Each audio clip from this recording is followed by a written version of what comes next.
빌립보서 1장 29절 오늘 말씀 윤성아 사모님 봉독해 주시겠습니다. 그리스도를 위하여 너희에게 은혜를 주신 것은 다만 그를 믿을 뿐 아니라 또한 그를 위하여 고난도 받게 하려 하심이라. 아멘. 예, 고맙습니다. 지난 주 중에 추수감사 주일 설교를 준비하면서 바울 사도의 고난 중에 감사와 기쁨, 고난 가운데 감사하고 기뻐하는 그런 말씀으로 가득한 빌립보서 말씀을 읽었습니다. 읽다가 오늘 본문을 택하게 되었는데요. 근데 설교 본문을 이것으로 정하고 설교 제목을 고난도 감사합니다 라고 정하고 나니까 큰일이 났습니다. 왜냐하면 설교를 시작할 수가 없었습니다. 왜냐하면 이 고백이 제 고백이 아니었던 것 같다라는 생각을 하게 되었기 때문입니다. 그래서 설교 제목을 조금 바꾼 거예요. 예, 좀 양심에 찔려서 고난도 감사합니다에서 고난도 감사하나요? 저 자신에게 묻는 겁니다. 고난도 감사합니다라고 한다면 이와 같은 질문을 하지 않을 수 없을 것 같아요. 어떻게 고난이 감사하지? 네. 여러분 고난에 감사하신가요? 고난에? 우리가 그렇게 고백하고 또 말씀을 듣고 찬양도 하지만 실제 고난이 오면 감사가 됩니까? 잘 안 됩니다. 예. 어떻게 고난을 감사할 수 있지? 만약 고난을 감사할 수 있다면 그건 정말 인간의 힘으로는 안 되는 거 아닌가요? 내 안에 계신 주님이 정말 힘주시고 은혜를 이렇게 부어주시지 않고서는 정말 불가능할 것 같다. 이런 생각을 좀 하게 됐습니다. 그래서 저 스스로에서 묻는 거예요. 야, 너는 고난에 감사하니? 이렇게 묻게 됩니다. 또 여러분에게도 묻고 싶습니다. 고난도 감사하신가요? 오늘 말씀 묵상하면서 나는 지금까지 살아오면서 내 인생에 찾아온 고난이라고 말할 수 있는 상황들 속에서 과연 몇 번이나 감사했을까 한번 생각해 봤습니다. 돌아보니까 부끄럽게도 고난 가운데 감사했던 경험이 별로 없었던 것 같아요. 참 목사라는 이름만 있지 사실은 믿음 없이 살았구나 이런 생각을 정말 하게 되었습니다. 저의 경우 뜻하지 않은 질병으로 아파할 때면 저의 생각의 상태는 보통 3번의 단계를 거치게 됩니다. 처음에는 너무 아파서 정신을 놓아 아무 생각을 하지 못합니다. 예, 기도할 생각조차도 안 들고 너무 아플 때는요, 기도할 생각조차 안 나고 감사할 생각조차 안 납니다. 그러다 조금 정신이 들면서부터는 병 낫기를 하나님께 기도합니다. 그리고 조금씩 회복이 되면서 그제야 병중에 하나님을 더욱 찾게 하신 하나님께 감사를 드리게 됩니다. 그러니까 한참 고난 중에는 감사를 떠올리지를 못해요. 하나님이 조금 살려주시면 그때서야 하나님이 나를 이렇게 하게 하셨구나 이런 어떤 생각을 하면서 그제서야 조금 감사를 하게 되더라는 거예요. 생각해 보니까 몸이 아플 때만 이런 단계를 거치는 건 아니었습니다. 거의 대부분의 경우에 그것이 개인의 문제이든 가정의 문제이든 교회의 문제이든 이 단계를 거치게 돼요.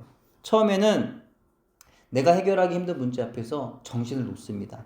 그래서 오로지 그 문제 해결에만 정신이 막 가 있어요. 그래서 그 문제 때문에 막 스트레스를 받고 그래서 막 염려하고 불평하고 낙심하게 됩니다. 하지만 정신을 차려서 어느 순간에는 하나님을 찾고 있더라는 거예요. 그러다 조금씩 회복이 되는 가운데 마음이 좀 안정이 되면 그제서 하나님께 감사하게 되더라는 겁니다. 지금껏 저는요, 단지 내가 잘 표현을 하지 못할 뿐 마음으로는 하나님께 감사할 줄 아는 사람이라고 스스로 생각해 왔던 것 같습니다. 평소에 기도할 때마다 하나님께 감사하다고 물론 자주 그렇게 이야기해 왔고 찬양으로 감사를 오늘처럼 그렇게 고백해 왔으며 또 설교자로서 감사 설교를 하고 있기 때문에 저는 감사의 신앙을 가지고 있는 사람인 줄로 알았습니다. 근데 이것이 저의 착각이더라는 거예요. 사실 정말 감사의 신앙이 필요할 때는 자주 불평하고 짜증을 내고 힘들다고 말하며 낙심하였기 때문입니다. 하지만 평소에는 감사를 말해왔으니 제가 감사할 줄 아는 사람인 줄 알았고 그러니 고난 중에 감사하라는 설교를 그동안 아무렇지 않게 해왔으며 고난 중에 불평하고 짜증을 내는 분들을 보면 왜 전부 저분들은 기도하시는 분들이 저럴 수밖에 없을까? 때로는 답답하게 여겼던 것도 같습니다. 사실 저 자신 역시도 조금도 그분들과 다른 것이 없었음에도 불구하고 말입니다. 사람은요, 누구나 자신을 좋은 사람으로 포장하기를 좋아합니다. 네, 그런 거 같나요? 심지어 아무리 못된 짓을 하고 있어도 나는 그럴 수밖에 없었다라고 그렇게 생각을 합니다. 자기를 이렇게 포장을 해요. 네. 자신이 잘한 일은 기억하지만 자신이 잘못한 일은 잘 기억하지 못합니다.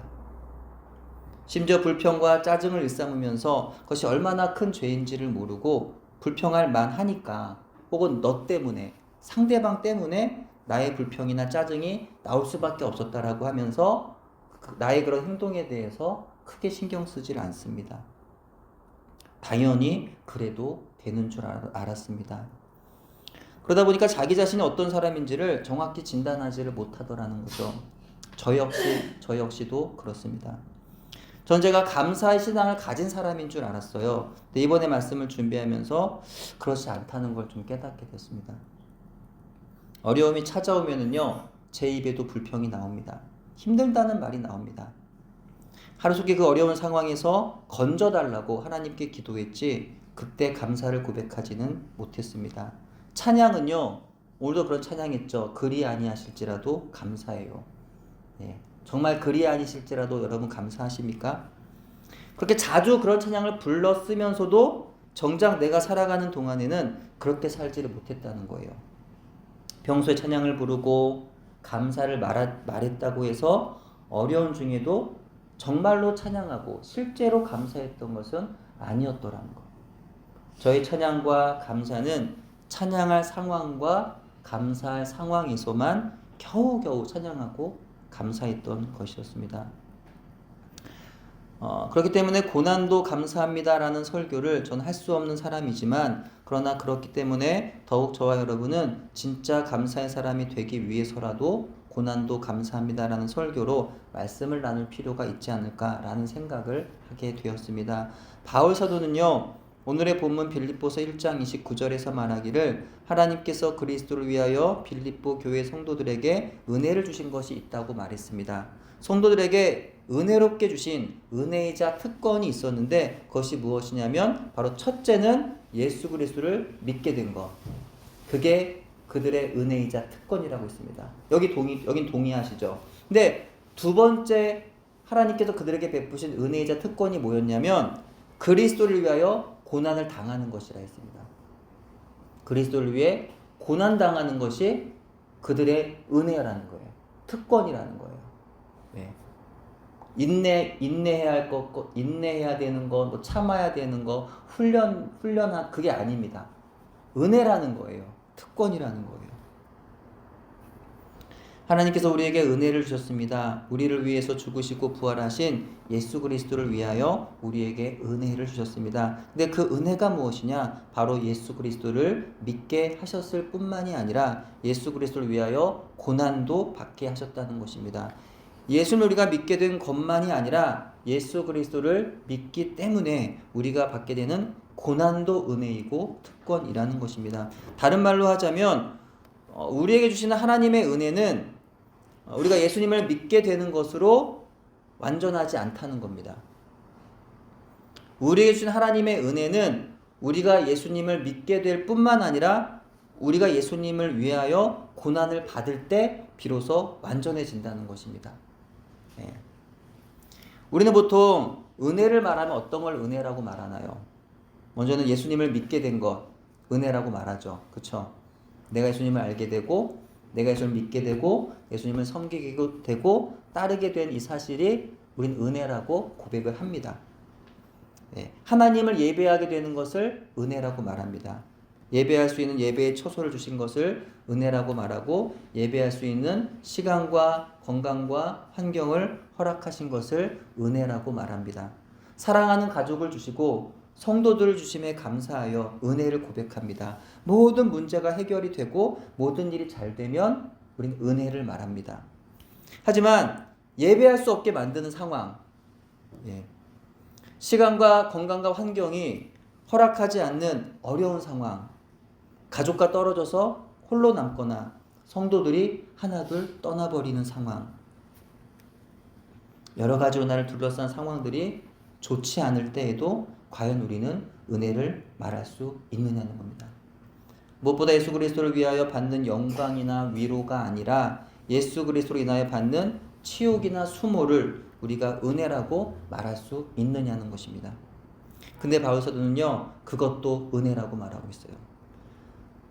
바울이 여기서 이야기하는 그리스도를 위하여 빌립보 교회 성도들에게 주어진 고난이자 은혜인 그것이 무엇인지는 정확히 알 수 없습니다. 아마도 바울 사도가 신라와 함께 복음을 전하다가 잡혀가게 되죠. 매를 맞고 옥에 갇혔습니다. 이러한 것처럼 아마도 그 비슷한 박해가 성도들에게도 있었던 것 같아요. 그래서 그러한 고난을 아마 이야기했던 것 같습니다. 근데 그 고난, 그 박해마저도 은혜라는 거예요. 우리가 기대하는 것처럼 하나님께서 박해 가운데서 벗어나도록 은혜를 베풀어 주실 것을 믿으라는 것이 아닙니다. 어떤 목사님이 어떤 아이 앞에서 이렇게 말했대요. 내가 지금 몸이 많이 아픈데 이 몸이 내가 나으면 하나님께 감사할 거야. 이렇게 말했습니다. 무심코. 그랬더니 그 교회 학교 아이가 목사님에게 그렇게 말했대요. 목사님, 지금 감사하셔야죠. 이렇게 말했답니다. 그래서 그렇구나. 목사지만 이런 생각 갖고 있더라는 거예요. 내가 아프고 힘든 지금 감사하는 게 아니라 하나님이 나 언젠가 고쳐주실 거야. 나 그럼 그때 감사할 거야. 이렇게 생각을 하더라는 거예요. 그게 아니라는 거예요.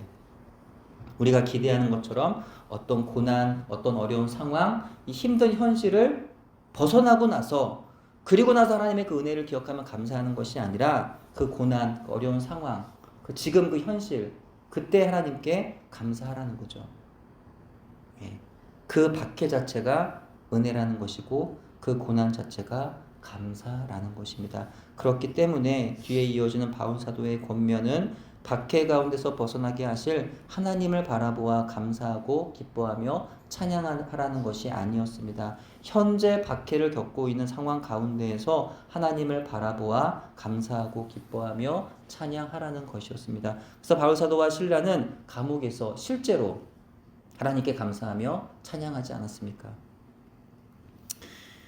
성도의 고난은 고난당하는 자들을 겸손하게 하고 고난당한 그리스도인들이 고난당하는 자들을 위로할 수 있게 되고 고난을 통해서 하나님만 의뢰하는 사람이 되며 고난을 통하여 온전한 인격이 형성이 됩니다. 이것이 고난이 주는 대표적인 유익이고 그렇기 때문에 고난 우리에게 감사할 수 있는 이유가 됩니다. 하지만 무엇보다 그리스도인의 고난은요, 그리스도의 고난에 동참하는 것입니다. 그래서 야고보 사도는요, 내 형제들아 너희가 여러 가지 시험을 만나거든 온전히 기쁘게 여기라 했습니다.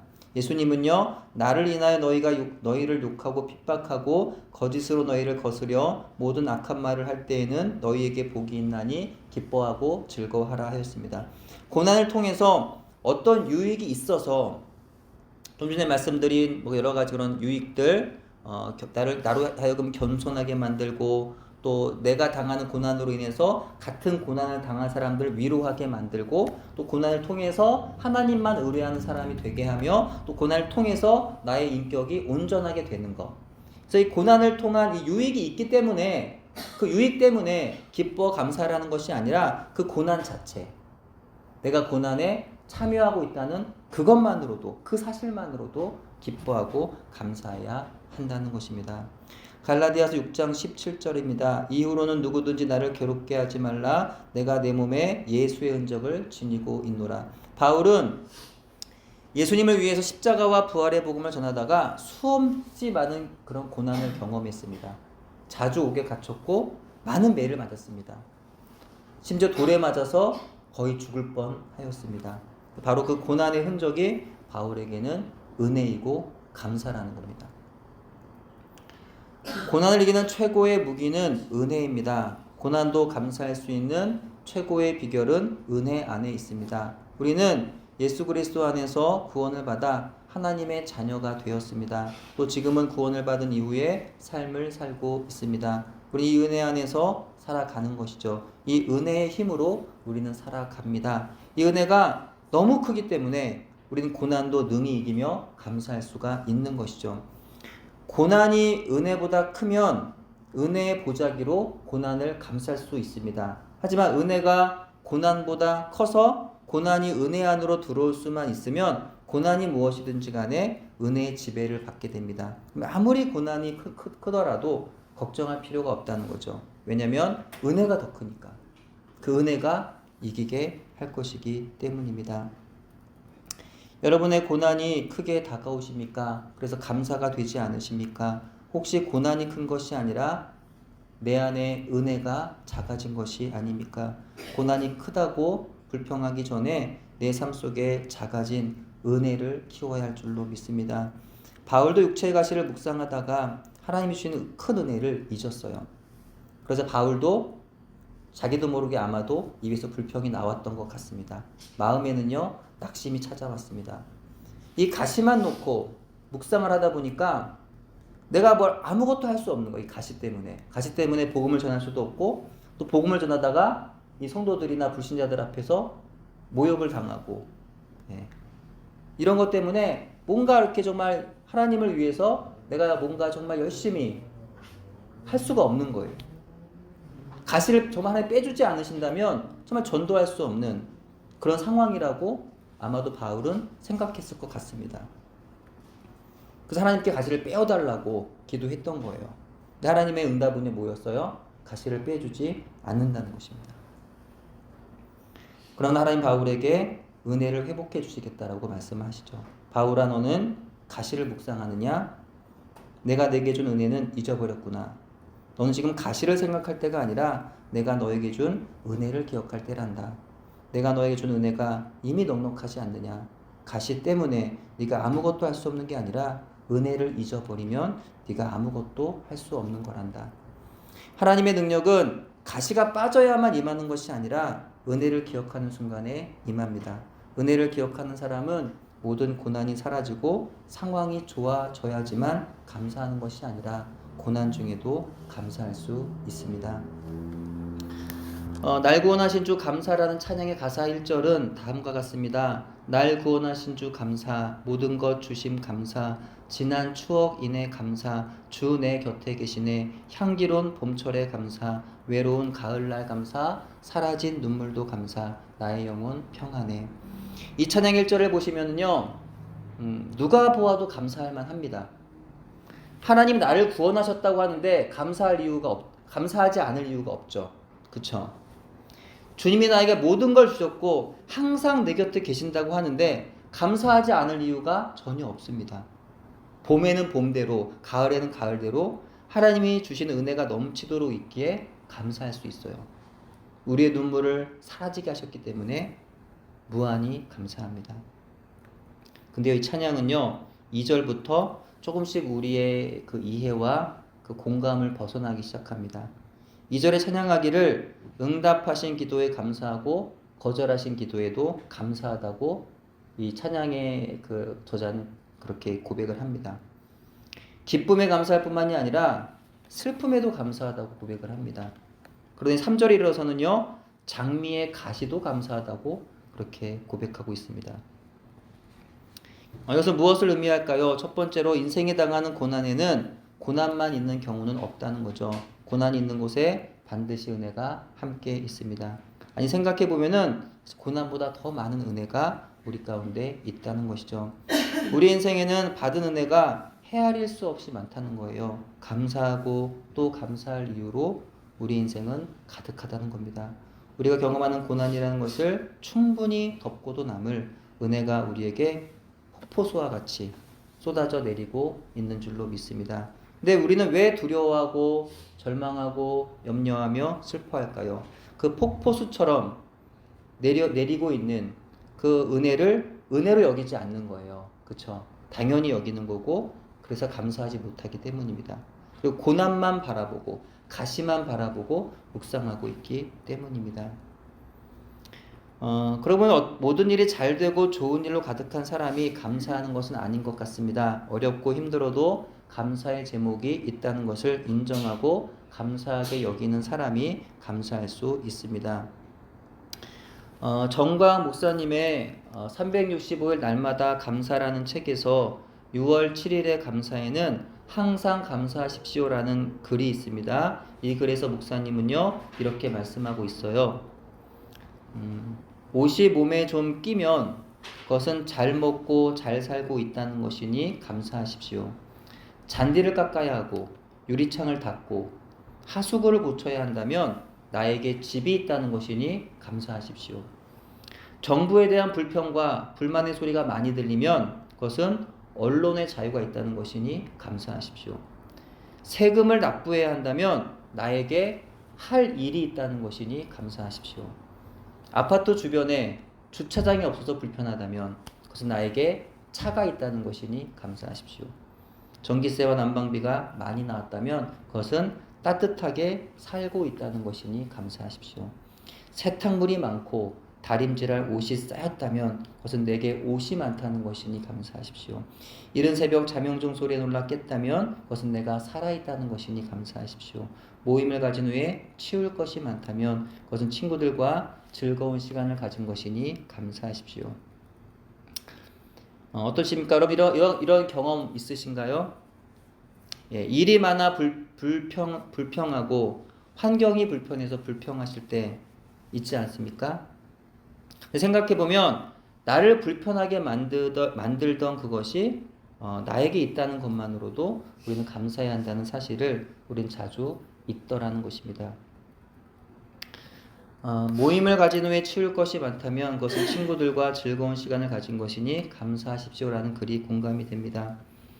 교회의 모든 예배와 모임을 마치고 성도들이 돌아가고 난 자리가 지저분하면 저는 감사하는 마음이 생깁니다. 예. 어질러져서 더러워졌다는 것은 그만큼 열심히 모여서 예배하고 모임을 가졌다는 의미가 되기 때문입니다.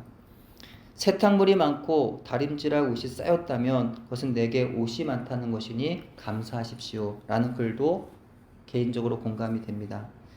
세탁물이 많고 설거지가 많아 힘이 든다면 우리는 감사해야 합니다. 그것은 옷이 많다는 것이고 잘 먹고 있다는 것이며 그 옷을 입고 그 음식을 함께 먹는 사랑하는 가족이 있다는 것을 의미하기 때문이죠. 우리를 힘들게 하고 불편하게 하며 괴롭히는 일들이 있다면 그와 함께 아니 사실은 그보다 더 많이 우리를 기쁘게 하고 풍성하게 하는 일들이 있더라는 겁니다. 그렇기 때문에 사실 어떤 고난 중에도 우리는 기뻐하며 감사할 수 있다는 것이죠. 또한 날고 나신 주 감사 찬양은 마지막 3절에서 장미 가시를 주셨지만 가시를 빼주시고 장미꽃을 주셨으니 감사하다고 말하지 않아요. 것이 아니라 장미의 가시도 감사하다고 말합니다. 즉 가시라고 하는 고난을 해결해 주시고 좋은 것을 주셨으니 감사하다는 것이 아니라 그 고난 그대로 이미 감사하다는 것입니다. 은혜를 기억하는 사람은요 감사할 수 있습니다. 감사하는 한 기뻐할 수 있습니다. 감사를 드릴 수 있다면 기쁨은 가능합니다. 감사를 잃지 않는다면 어떤 상황에서도 찬양할 수 있고 예배할 수 있습니다. 바로 지금 어디서나 바로 여기에서 놀라운 기쁨의 예배가 가능해집니다. 바로 여기에서 놀라운 삶의 기적이 일어나는 것입니다. 여러분 그런 얘기 들어보셨습니까? 물을 향해서 어떤 컵에다가 물을 따라 놓고 거기다 글씨를 붙이는 겁니다. 사랑합니다. 괜찮아요. 좋아합니다. 또 감사합니다. 이런 걸 붙여 놓습니다. 계속 그 물을 향해서 또 그런 얘기를 막 해줘요. 고마워, 사랑해, 감사해, 이런 일을 계속 합니다. 그러면 그 물의 결정이 아름답게 변해요. 그렇죠? 근데 거꾸로 난 너가 미워, 너는 쓸모없어, 이런 말을 계속하면 그래 물의 결정이 충축하게 변합니다. 근데 어떤 또 연구에서 이 밥을 가지고도 한번 실험을 해봤대요. 밥을 가지고 한 10여일 동안 그렇게 해봤더니 이제 그 좋은 말을 한 밥은 그래도 이게 좀 이렇게 좀 괜찮게 이렇게 되는데 그 나쁜 말을 한 밥은 시커멓게 상하게 되는 그렇게 변화가 있었다라는 그런 이야기가 있습니다. 일본 해군 장교인 가와가미 기이치는 2차 세계대전이 끝난 이후에 고향으로 돌아갔지만 차마 눈뜨고 볼 수 없을 만큼 피폐해진 모습에 하루하루 사는 것이 짜증이 나고 불평불만만 쌓여갔습니다. 그러다 결국 그는 전신이 굳어져서 조금 더 움직일 수 없는 병이 들고 말았습니다. 그 다행스럽게도 전신 치료사인 후찌다 씨를 만나게 되었어요. 그는 그에게 매일 밤 감사합니다라는 말을 10,000번씩 해라라고 그렇게 말했습니다. 이 기지는 하기 싫었는데 자리에 누운 채로 밤마다 계속해서 감사합니다를 반복했습니다. 그러던 어느 날 아들이 2개의 감을 사와서 아버지 드세요 라고 말했습니다. 기진 아들에게 고마워 라고 말하면서 손을 내밀었고 신기하게도 손이 움직이면서 차츰 뻣뻣하게 굳어져 있던 목도 움직이게 되었답니다. 그래서 말로만 하던 감사가 실제가 되어서 불치의 병이 깨끗하게 낫게 되었다는 그런 이야기가 있어요. 감사는 이렇게 상황을 바꾸는 놀라운 능력이 있더라는 거죠. 나를 구원하신 주님 안에서 모든 것이 은혜임을 기억하면서 지금 여기에서 항상 어디서나 감사함으로 늘 기뻐하며 하나님의 놀라운 기적을 경험하며 살아가는 저와 여러분이 되기를 바랍니다. 바라기는 고난이 거치고 모든 것이 좋아졌을 때 감사하는 것이 아니라 고난으로도 감사할 수 있는 저와 여러분이 되기를 주의 이름으로 축원합니다. 기도합니다. 하나님 감사합니다. 오늘도 우리에게 추수감사주의를 또 허락하여 주셔서 함께 예배할 수 있도록 은혜 주심을 감사드립니다. 하나님 날마다 우리 삶의 현장 가운데 어떤 어려움이 있을지라도 이 감사하는 신앙 잃어버리지 않도록 도와주옵소서. 오늘도 우리 가운데 폭포수와 같이 내려주시는 하나님의 은혜를 늘 기억하게 해주시고 그 은혜 안에서 날마다 우리 입술에 감사의 고백이 넘쳐나게 해주시고 그렇게 살아갈 때 하나님께 영광 올려드리며 또 많은 이들에게 감사의 능력을 또 행할 수 있는 믿음의 사람들 되도록 은총을 베풀어 주시옵소서. 예수님의 이름으로 기도합니다. 아멘.